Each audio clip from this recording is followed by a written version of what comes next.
กันกาลูกหลานก็หมดตั้งก็รอมีมาตาอาตาลียาสันวันตาหูรัก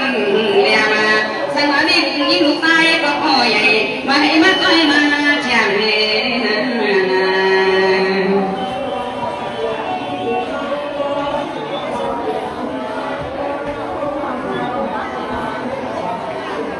ซึ่งวันนี้ก็ใครจะกลับบ้านก็กลับไปไฟพี่น้องชุ่มห้าวข่าวเอากันก็ยาวทักข้าวและคือพี่น้องรู้สึกกันเลยอยู่ดีพี่แห้งเลย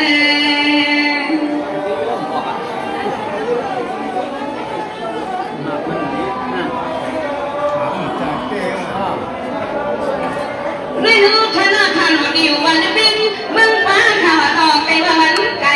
อยากสุ่มทุ่งเกี่ยวใหม่แล้วไม่เท่าวันเลยเขาไม่หมดตะกังขยันตะกามาไก่ทำสิ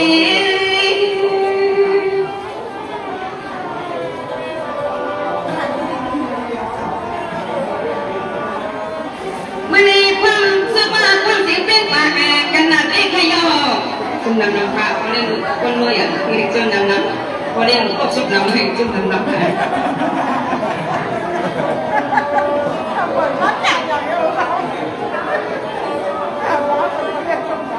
สมัยนี้ก็ปีนั้นคำลัวสุดก็ไม่แต่ใหญ่พังหุ่นพังเสียงเป็นปากกันที่ขยออะไรในก็มันตันชูอยากอีดีหมอ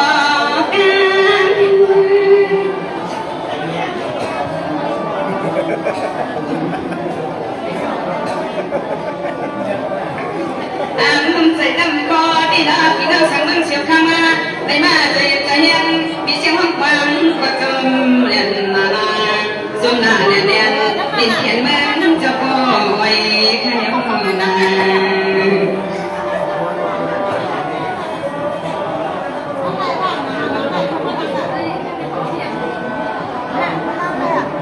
ซึ่งวันนี้ก็พี่น้องทำหรือว่าอยู่เลยเห็นพี่กำสังกายาพี่พันพี่มวยเห็นตั้งให้ลำตั้งทุกตั้งอยากตั้งอยากดังขี้นานา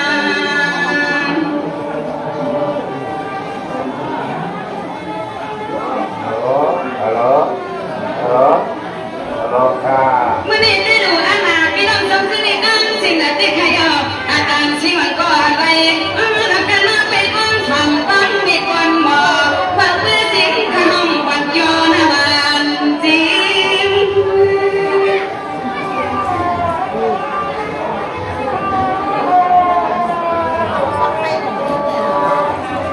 ได้ดูอาณาพี่น้องทำตั้งสิ่งนั้นที่ข้างนอกข้างวันวันที่ในข้างในสุดสลายก็อันกันลาอยู่จำนิ่มแล้วจำนิ่ม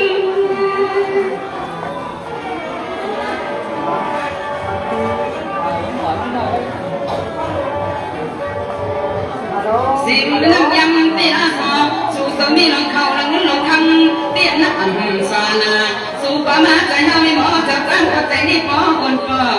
อนาผู้เลยที่ไตโลเลผู้เลยที่จงรอขนมจงรอ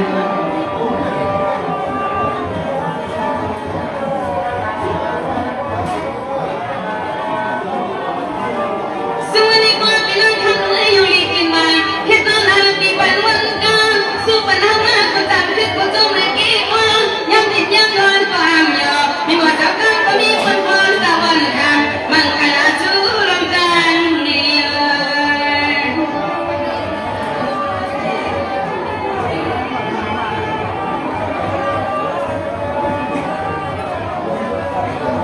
ซึ่งวันนี้ก็ไม่กว่านั้นนะมามีก็เป็นพี่น้องคำหลวงผู้กินหุ้นผู้ที่ขยอสุดสนก็ที่เราต้องอยากกันอยากกันที่อันเมื่อปีนี้มันจะทั้งลีมาต่อกันสินะ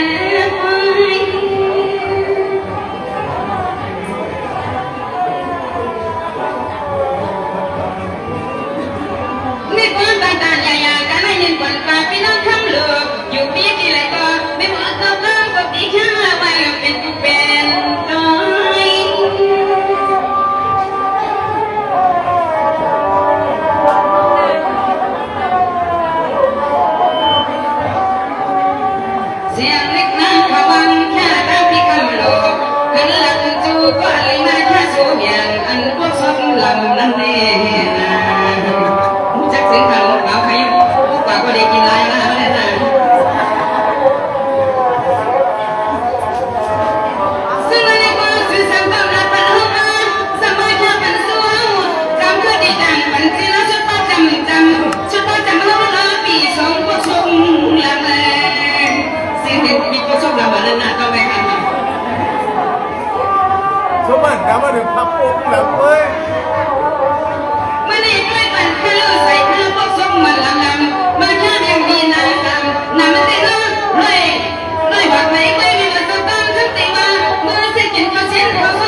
บ้านค่ะลูกยังมาปลุกค่ะ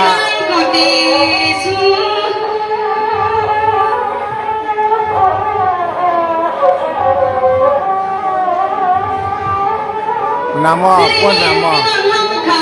และมีการบนกุลาสุปีนางเขาเสียกว่านี้อันดาก็ได้เนาะมีวอสปัมก็เป็นน้องยิงติดแค่วางเสียกวันกว่าชาติที่เด็กก็นั่งซึ่งไปว่าย้อนยักษ์ด้วยดาเขาป้อนกวันไม่สำคัญเนาะแต่ก็จะได้นอนกับคุณสาวคนดูบ้านในกับกันไม่สำคัญกับเมื่อยังนั้นมันเป็นจังไหนฮะเนี่ยมันเป็นหลวนให้พ้นลงฮะเนาะก็เป็นหลวนและเสียงมันใหญ่ก็เป็นพ้นลงเสียงมันดีเรียกค่ะไปขับด้วยเสียงพี่นักจับเอาฮะแล้วก็ได้บอกกับเบอร์มาในพ่อมาสี่ห้าขึ้นออกมาแล้วเนาะมันกลางวันก็ไรนอนนี้เลยหาขึ้นไปขึ้นพายุแน่นอนผู้ก่อไล่วันเนี่ยคนเลยจากกลางวันหาขึ้นไปขึ้นมาเนี่ยอันนั้นที่เราเขาเด็กกันเนี่ยมันนักเทวันกันด้วยปันอินปันแห้งค่ะเนาะในสัตว์เชียงสองข้อค่ะนั่งนั่งเป็นสัตว์เชียง40ข้อมึงก็ใครกลางใครเรียนในวันนั้นค่ะก็ใครปัดสู้สูงสู้รับในปัดมานักใครก็ไล่ค่ะเนาะโอ้ไม่ทำได้ก็สดใสความปีนังค่ะปีนังสับข้อค่ะนี่ฮะปีนังสองข้อมาเห็นสัตว์เชียงมีบางชามันได้กันเนี่ยพวกหาบางชาสองทำสามขึ้นผมนี่กันเองอีกเมืองในบางชาของพี่เ